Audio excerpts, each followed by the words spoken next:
Pakistan drama ఆడుతోందా? ఉగ్ర వ్యతిరేకులమని చాటుకోవడానికి కొత్త నాటకానికి తెరలేపిందా? నిషేధిత లష్కరే తోయిబా జమాత్ ఉద్ దవా చీఫ్ హఫీజ్ సయీద్ గృహ నిర్బంధం హైడ్రామానా అంటే అవుననే సమాధానమే వినిపిస్తోంది. 2008 ముంబై మారణకాండ సూత్రధారి అయిన హఫీజ్ సయీద్ను నిర్బంధించినట్టు పాక్ అంతర్గత వ్యవహారాల శాఖ ప్రకటించింది.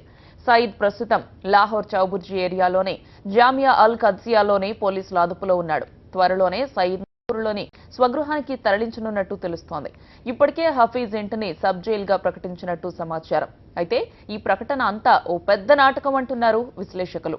ఉగ్రవాదంపై ఉక్కుపాదం మోపుతామని, పాకిస్తాన్ నుంచి కూడా వలసలను నిషేధించే యోచన ఉందని ట్రంప్ యంత్రాంగం ప్రకటించిన నేపథ్యంలోనే ఈ హైడ్రామా అన్న వాదన వినిపిస్తోంది.